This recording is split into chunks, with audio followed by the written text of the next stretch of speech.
하나님 말씀 구약성경 다니엘 5장 24절부터 28절까지 다같이 읽겠습니다. 시작. 이러므로 그의 앞에서 이 손가락이 나와서 이 글을 기록하였나이다. 기록한 글자는 이것이니 곧 메네 데겔 우바르시니라. 그 뜻을 해석하건대 메네는 하나님이 이미 왕의 나라의 시대를 세워서 그것을 끝나게 하셨다 하미요, 데겔은 왕이 저울에 달려서 부족함이 배었다 하미요, 베레스는 왕의 나라가 나뉘어서 메대와 바사 사람에게 준 바 되었다 함이니이다. 아멘. 자, 구원받은 성도들은 이중 국적을 가지고 살아가는 자들입니다. 우리가 육신으로는 대한민국 국적을 가진 자로서 대한민국이 정한 그 법에 따라서 국민의 의무를 다하고 또 국가로부터 보호를 받으며 살아갑니다. 그런데 또 한편으로는 우리는 천국 백성입니다. 영원한 하나님 나라를 바라보며 이 땅에서 천국 백성으로 살아가는 자들입니다. 그렇기 때문에 우리는 이 땅에 살아가는 동안에도 천국 백성으로서의 삶을 살아가야 합니다. 빌립보서 3장 20절에 보면 오직 우리의 시민권은 하늘에 있다라고 말씀합니다.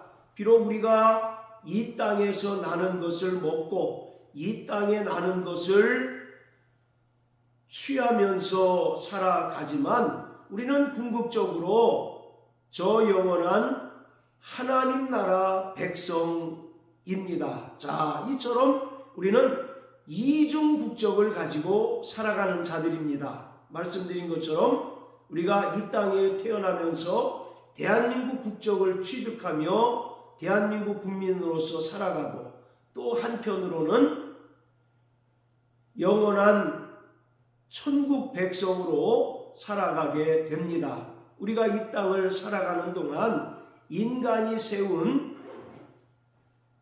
제도 또 법을 충실하게 이행하면서 살아가야 합니다. 그리고 이 세상 권세자에게 순종하며 살아가야 합니다.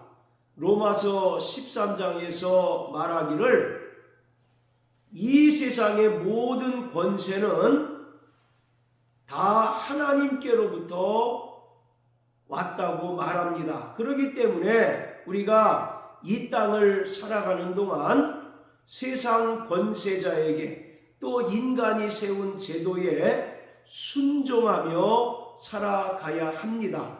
우리가 천국 백성이라고 해서 이 세상 권세자를 대적하거나 또 이 세상 권세자에게 불순종하게 되면 하나님께 심판을 받게 됩니다. 이 지구상에는 무수히 많은 나라가 존재하고 각 나라마다 권세자들이 있습니다. 자, 이 세상의 모든 권세는 다 하나님께로부터 왔습니다. 하나님께서 이 세상 권세자들을 세우신 그 목적이 무엇이냐면 이 세상 권세를 통하여 하나님의 백성들을 보호하며 또 하나님의 공의가 하수와 같이 흐름으로써 이 땅에 비록 유한하지만 하나님 나라 그리고 하나님의 정의를 바로 세우고 하나님의 백성들을 보호하도록 하나님께서 세상 권세자들에게 권세를 주셨습니다. 그렇기 때문에 구원받은 성도들이라 할지라도 세상 권세자에게 순복해야 합니다. 자, 여기 표시해 놓으시고 신약 성경 베드로 전서 2장을 다 같이 한번 보십니다. 베드로 전서 2장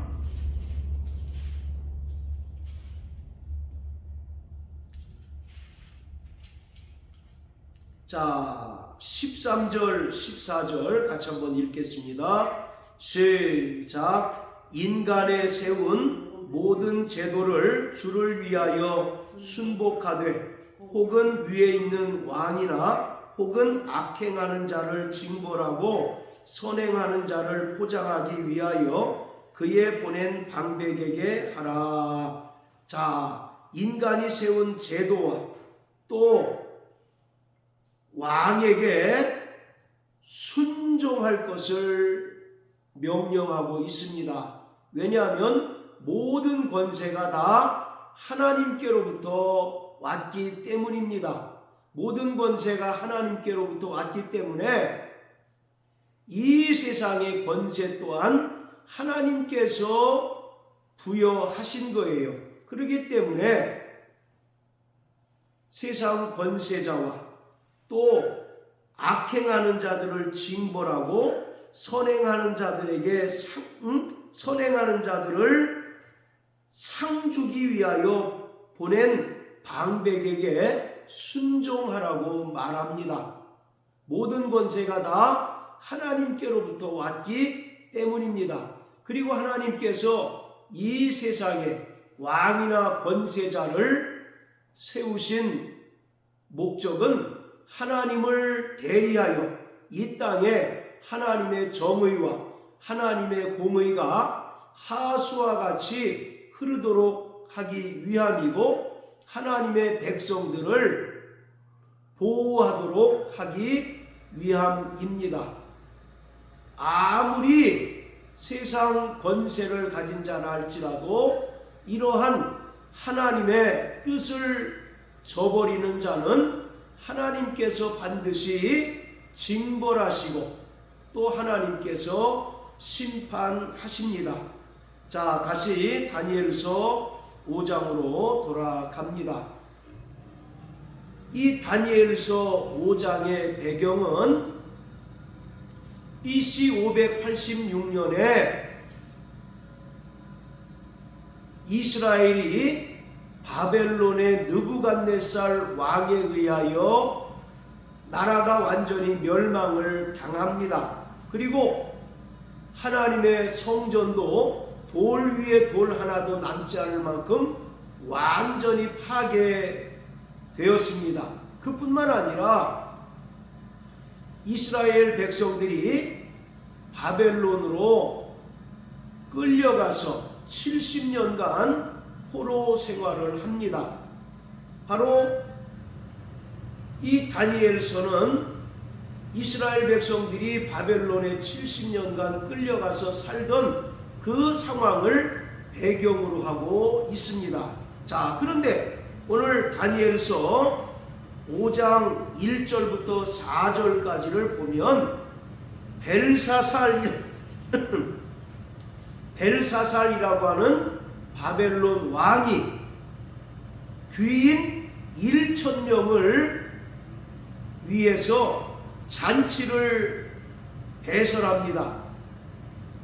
그런데 그때 어떤 일이 벌어지느냐면, 자, 5장 5절을 한번 다 같이 보세요. 그때에 사람의 손가락이 나타나서 왕궁 촛대 맞은편 분벽에 글자를 쓰는데 왕이 그 글자 쓰는 손가락을 본지라.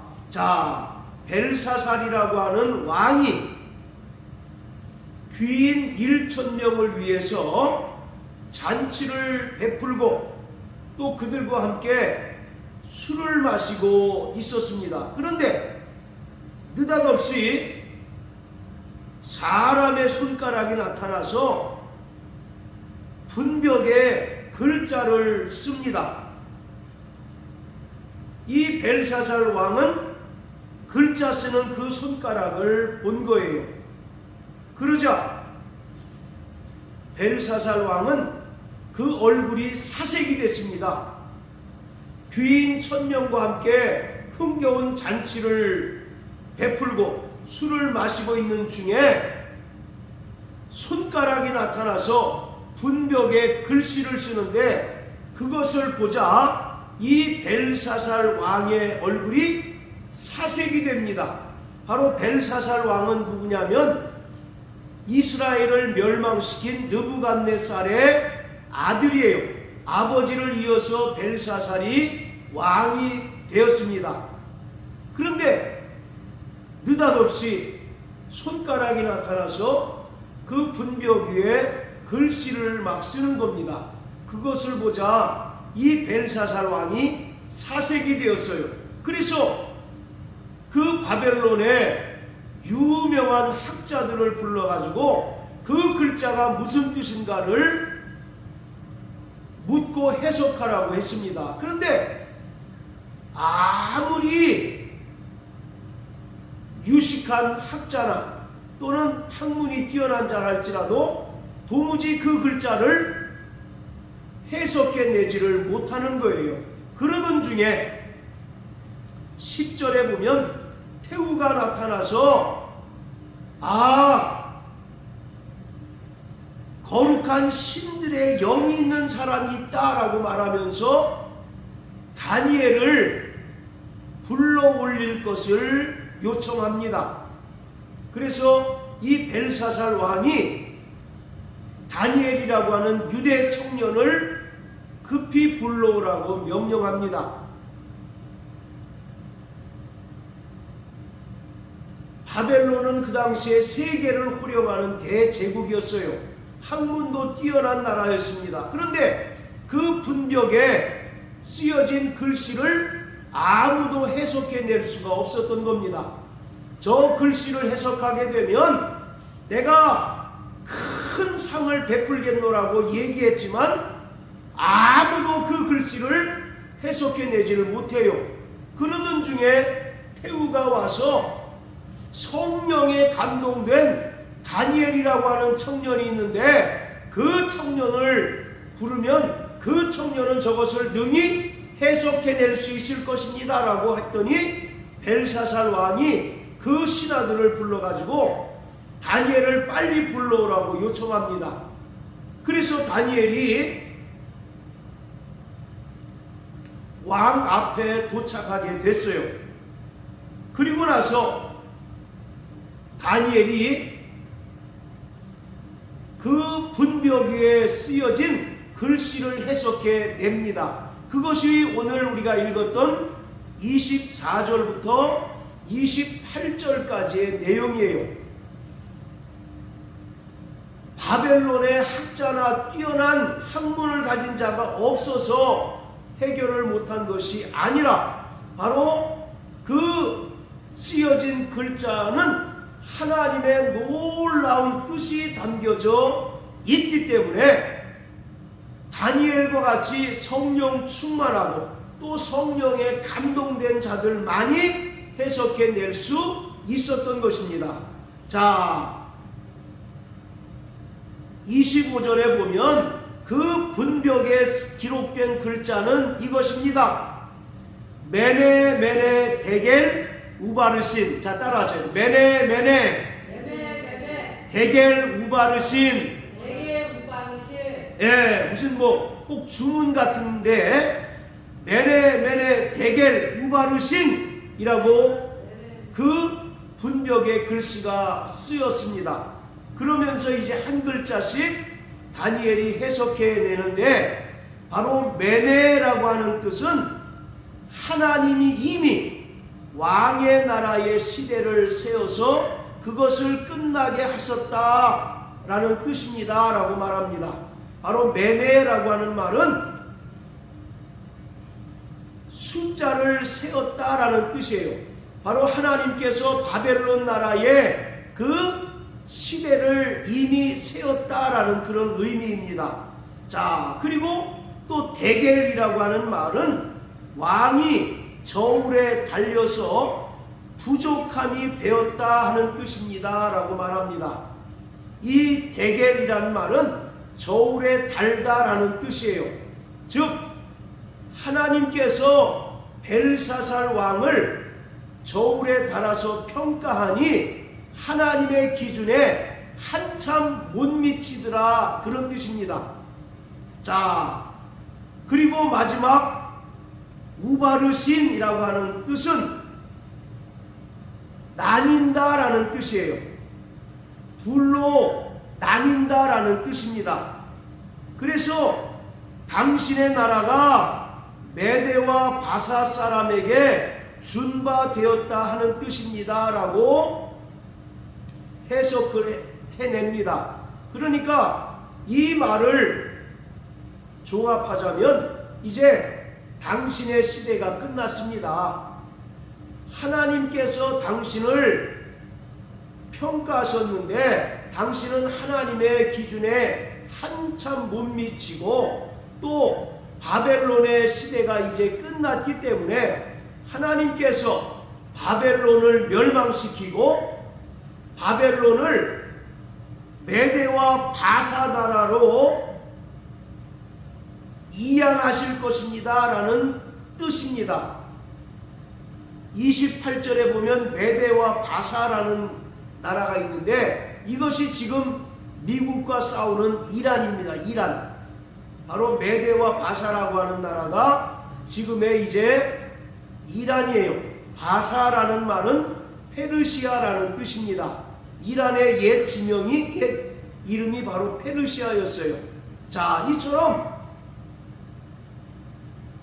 왕이 흥겹게 잔치를 하는데 손가락이 나타나서 분벽 위에 메네메네 데겔 우바르신이라고 하는 글자를 씁니다. 그런데 바벨론의 학자들은 도무지 그것을 해석해낼 수 없었는데 성령의 충만함을 받고 또 성령의 감동하심을 받은 다니엘은 그 글씨를 해석해내는 거예요.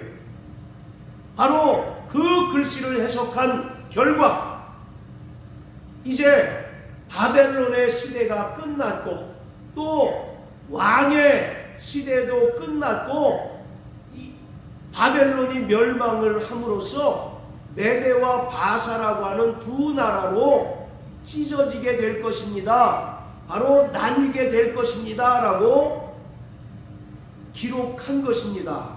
그래서 30절을 보십시오. 30절 31절을 보면 그날 밤에 갈대아 왕 벨사살이 죽임을 당하였고 메대 사람 다리오가 나라를 얻었는데 때에 다리오는 62세였더라. 자, 흥겹게 잔치를 베푼 그 날이 이 벨사살 왕에게는 마지막 날이었어요. 그 잔치를 끝으로 해서 벨사살은 죽임을 당하고 바벨론 나라는 메대 나라에 정복되고 말았습니다. 이것은 현실적으로 바벨론의 70년간 포로 생활하였던 이스라엘이 하나님의 은혜로 말미암아 다시 예루살렘으로 돌아간 것으로 성취되었습니다.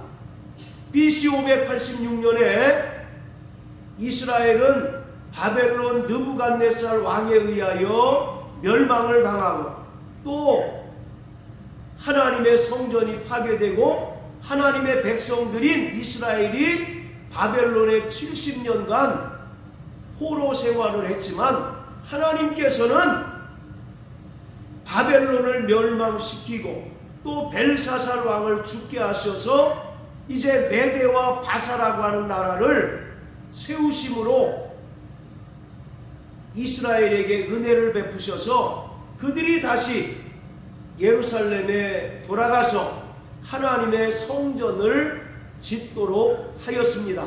그래서 바로 메네메네 데겔 우바르신이라고 하는 말은 이 세상의 그 어떤 제국이라 할지라도 반드시 하나님에 의하여 멸망당하고 오직 하나님의 백성의 나라는 영원하다는 사실을 보여주고 있습니다.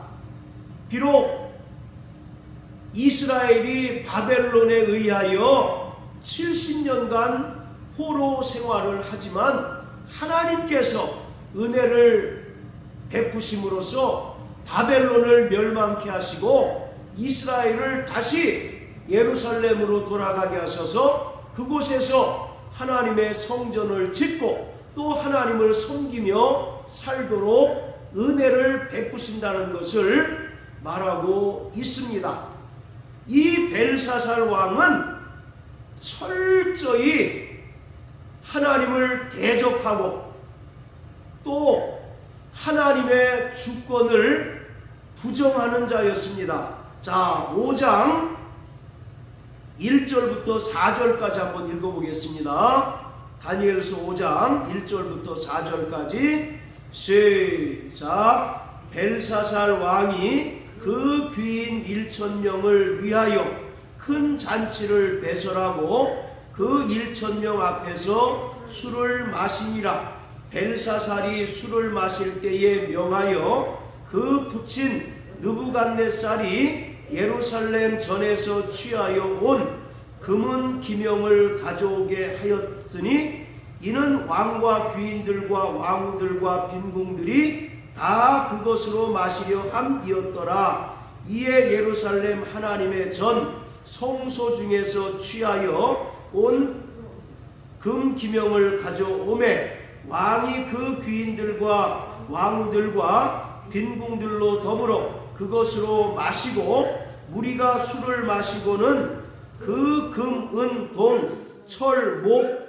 석으로 만든 신들을 찬양하니라. 자, 벨사살 왕이 잔치를 베푸는데 잔치에 술이 빠지면 되겠습니까? 술을 마시는데 어디에 그 술을 부어서 마시느냐면 예루살렘 성전에서 가지고 온 금그릇, 은그릇에 술을 담아다가 마셨다라고 말합니다. 이것은 바벨론이 하나님의 성전을 파괴하면서 그곳에서 빼앗아 온 것이에요.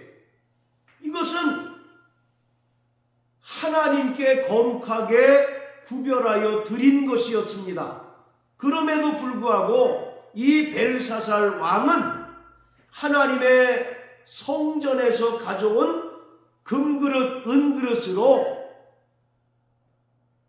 술을 마시는 악행을 저지르고 말았습니다. 이것은 철저히 하나님의 주권을 부인하고 또 하나님을 대적하는 결과를 초래하는 거예요. 바로 성전 기명이라고 하는 것은 하나님의 성전에서 하나님을 섬기고 또 하나님께 제사를 드릴 때 쓰던 그릇들이었습니다. 그것을 가지고 벨사살은 술을 담아가지고 마셨습니다. 이것은 철저히 하나님의 주권을 부정하고 하나님을 대적하는 것입니다. 자, 그뿐만 아니라 4절에 보세요. 무리가 술을 거나하게 마시고는 금, 은, 동, 철, 목, 석으로 만든 각종 신들을 찬양하였다라고 말합니다. 그러니 철저히 하나님을 대적하는 바로 그러한 모습을 띠고 있는 것이에요. 그러므로 결국 하나님께서 벨사살 왕을 심판하신 겁니다. 손가락이 나타나서 메네메네 데겔 우바르신이라고 글자를 쓴 것은 바로 바벨론과 이 벨사살 왕에 대한 하나님의 심판을 알리는 것입니다. 그들이 철저히 하나님을 대적하고 또 하나님의 주권을 부정하고 하나님 대신에 세상의 우상과 신들을 섬기는 그런 악행을 저지름으로 말미암아 하나님에 의하여 심판을 받게 되었던 것입니다. 자, 이처럼 이 세상 나라는 그 모든 권세와 주권이 하나님께로부터 왔음에도 불구하고 철저히 하나님을 대적하고 또 하나님의 주권을 부정합니다. 그렇기 때문에 이 세상 제국은 하나님에 의하여 반드시 심판을 받고 멸망당하게 되어 있습니다. 인류 역사상 세계를 호령하는 대제국들이 시대마다 있었습니다. 바로 성경에도 애굽이라고 하는 그 강대국이 있었고 그 이후에 아수르, 바벨론, 바사 그리고 헬라, 로마에 이르기까지 세계를 통치하고 세계를 호령하는 대제국들이 있었어요. 그런데 그 제국들이 하나같이 역사의 뒤안길로 사라지고 멸망을 당하였습니다. 이것은 하나님의 놀라운 섭리요 놀라운 뜻이라는 사실을 우리는 성경을 통하여 발견할 수 있습니다. 이 세상에 그 어떤 강대국이라 할지라도 영원한 나라는 없다는 것입니다. 할렐루야. 세계를 호령하고 세계를 떨게 만드는 그 어떤 인류 역사에 나타나는 강대국이라 할지라도 영원한 나라일 수 없습니다. 지금 미국과 중국 또 러시아와 같은 강대국이 있지만 그들 역시 영원하지 않다는 사실을 우리는 분명히 알아야 합니다. 그러기에 구원받은 성도들은 이 세상에 소망을 두며 살아가는 자들이 되어서는 안 됩니다. 비록 70년간 바벨론에 끌려가 포로 생활하던 이스라엘 백성이지만 그들의 마음은 예루살렘으로 향합니다. 그리고 예루살렘에 빨리 돌아가서 그곳에서 하나님의 성전을 짓고 하나님을 섬기며 하나님의 백성으로 살기를 원했어요. 그러다가 드디어 하나님의 때가 참에 하나님께서 이스라엘 백성들에게 은혜를 베푸시고 또 바벨론을 멸망케 하시고 벨사살 왕을 죽게 하셔서 드디어 꿈에 그리던 예루살렘에 돌아가게 되었습니다. 이와 마찬가지로 구원받은 성도들은 유한한 이 세상에 살아가고 있지만 세상에 썩어질 것에 마음과 생각을 뺏기며 살아가는 자들이 아니라 오직 영원한 하나님 나라를 바라보며 날마다 그 나라를 소망하며 살아가는 자들이 되어야 합니다. 이 세상에는 결코 영원한 것이 존재하지 않습니다. 베드로후서 3장에서 말하는 것처럼 장차 주님께서 영광 중에 다시 오실 때 이 세상의 모든 것이 불로서 그 체질마저 다 타서 소멸될 것이라고 말씀하고 있습니다.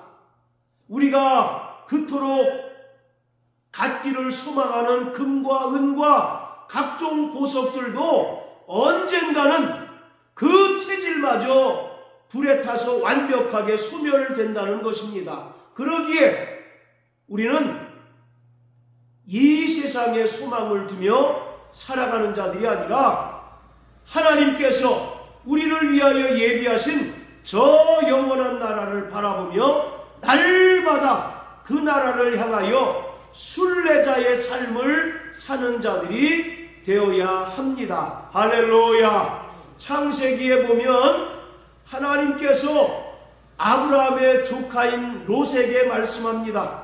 소돔과 고모라를 이제 불과 유황으로 멸망시킬 터이니 너희는 빨리 가족들을 데리고 소돔과 고모라를 탈출하라고 명령하십니다.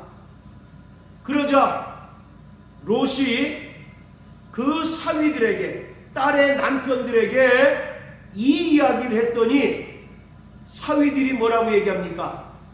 농담처럼 여겼다라고 말합니다. 아니, 이 대명천지에 무슨 불과 유황으로 이 도시가 멸망한다고 그러십니까? 장인어른 치매 걸리지 않았습니까? 라고 핀잔을 주고 농담처럼 여겼다는 거예요.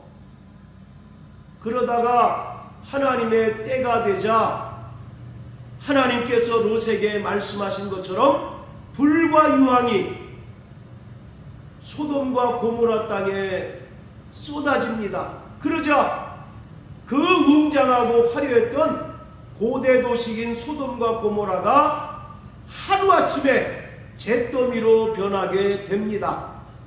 자, 그리고 롯이 겨우 자기 아내와 두 딸을 데리고 탈출을 합니다. 하나님께서는 롯에게 분명히 말씀하십니다. 뒤를 돌아보지 말라고 말씀하셨어요. 그런데 롯의 가족들이 소돔과 고모라를 빠져나가는 동안 롯의 처는 그 소돔에 두고 온 재산이 아까웠는지 미련이 남았는지 뒤를 돌아보는 순간 소금 기둥이 되어버리고 말았습니다. 이 세상은 이처럼 언젠가 하나님의 준엄한 심판에 의하여 멸망당하고 또 불로서 그 체질마저 타서 소멸되어 사라지게 될 것입니다. 그렇기 때문에 우리는 이 땅에 있는 것에 소망을 두며 살아가는 자들이 되어서는 안 됩니다. 오직 믿음의 주요 또 온전케 하시니 예수만 바라보고 하나님께서 믿는 자를 위하여 예비하신 저 영광의 아버지 나라, 그곳을 바라보며 날마다 이 땅에서 나그네요 또 순례자의 삶을 살아가야 합니다. 자, 다니엘서 7장을 보시겠습니다. 다니엘서 7장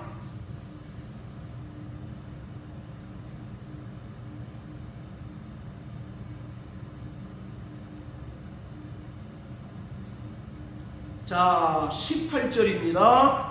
시작. 지극히 높으신 자의 성도들이 나라를 얻으리니 그 누림이 영원하고 영원하고 영원하리라. 다시 한번 시작. 지극히 높으신 자의 성도들이 나라를 얻으리니 그 누림이 영원하고 영원하고 영원하리라. 할렐루야. 바로 이것은 현실적으로는 바벨론의 70년간 포로 생활하던 이스라엘이 하나님의 은혜로 그 포로에서 자유의 몸이 되어서 다시 예루살렘으로 돌아간 것으로 인하여 성취되었습니다. 그뿐만 아니라 이제 종말을 살아가는 구원받은 성도들이 장차 주님께서 영광 중에 다시 오실 때 주님과 함께 영광의 아버지 나라에 들어갈 것을 말씀하고 있는 것입니다. 이 세상에 그 어떠한 나라라도 반드시 멸망을 합니다. 그러나 성도들의 나라는 영원하고 영원하고 영원합니다. 무려 영원하다는 표현을 3번씩이나 반복하고 있어요. 유대인들이 글을 쓰는 방식 중에 하나가 뭐냐면 강조하고 싶은 것을 반복해서 씀으로써 그것을 강조를 합니다. 그런데 여기서 보면 성도들의 나라가 영원하고 영원하고 영원하다라고 말합니다. 그러니까 이 세상에 있는 그 어떤 나라라도 영원하지 않고 반드시 멸망하게 될 것이지만 성도들이 하나님께로부터 받은 나라, 영원한 하나님의 나라는 바로 영원하다는 것입니다. 자, 그리고 27절도 또 한번 읽어보세요. 자, 27절 시작. 나라와 권세와 온 천하 열국의 위세가 지극히 높으신 자의 성민에게 붙인 바 되리니 그의 나라는 영원한 나라이라. 모든 권세 있는 자가 다 그를 섬겨 복종하리라 하여. 자, 그의 나라는 바로 영원한 나라입니다. 할렐루야. 그 나라를 소망하는 자 되시길 주님의 이름으로 축복합니다. 그 나라에 넉넉히 들어가는 자 되시길 주님의 이름으로 축복합니다. 그런데 문제는 그 나라에 들어가는 자는 결코 많지 않다는 것입니다. 오직 그 나라에 들어갈 수 있는 자는 반드시 이기는 자라야 한다는 것입니다. 어떤 자가 들어간다고요? 이기는 자. 끝까지 믿음으로 이기는 자가 그 나라에 들어가는 영광을 얻게 됩니다. 그래서 우리는 철저히 우리 안에 있는 죄의 정욕들을 죽이고 이기는 자가 되어야 합니다. 골로새 3장 5절에 보면 너희는 땅에 있는 지체를 죽이라. 곧 부정과 음란과 사욕과 음욕과 탐심이니 탐심은 곧 우상숭배다라고 말합니다. 그러니까 먼저 우리 안에 있는 죄의 정욕들을 죽이는 자가 되어야 합니다. 그러기 위해서 우리는 부단히 기도해야 하는 것이고요. 날마다 성령 안에서 무시로 기도하는 자가 될 때 우리는 죄의 정욕들을 이길 수 있습니다. 그리고 우리는 끊임없이 우리를 향하여 거세게 도전하는 악의 세력들을 이겨야 합니다. 마귀는 우리 안에 있는 죄의 정욕들을 부추김으로써 우리를 죄짓게 만들어요. 그렇기 때문에 우리는 날마다 예수님께서 광야에서 기록된 말씀으로 마귀의 시험을 이기셨던 것처럼 진리의 굳건히 서고 진리의 말씀을 통하여 마귀의 모든 유혹과 시험을 이기는 자가 되어야 합니다. 사랑하는 성도 여러분, 우리는 저 영원한 하나님 나라에 들어갈 자들입니다. 이 세상에 어떤 나라를 할지라도 영원한 나라가 없습니다. 흥하는 때가 있으면 반드시 쇠하는 때가 있고 멸망하는 때가 있습니다. 그러나 하나님께서 우리에게 상속해 주시는 하나님의 나라는 영원하고 영원하고 영원한 나라입니다. 그 나라를 꿈꾸시는 저와 여러분들 되시길 주의 이름으로 축복합니다. 그 나라를 날마다 소망하는 자 되시길 예수 이름으로 축복합니다. 마귀는 끊임없이 성도들에게서 하나님 나라를 꿈꾸지 못하게 합니다. 하나님 나라를 소망하지 못하게 하고 여전히 현실적인 문제에 올인하며 살도록 우리를 부추겨요. 그렇기 때문에 우리는 이 세상 것에 마음을 뺏겨서는 결코 영원한 하나님 나라에 들어갈 수 없습니다. 날마다 이기는 자 되시길 주의 이름으로 축복합니다. 날마다 깨어 기도하며 날마다 진리의 말씀을 통하여 마귀의 시험을 이기고 저 영원한 나라를 소망하며 또 영원한 나라에 넉넉히 들어가시는 저와 여러분들 되시길 예수님 이름으로 축복합니다. 할렐루야.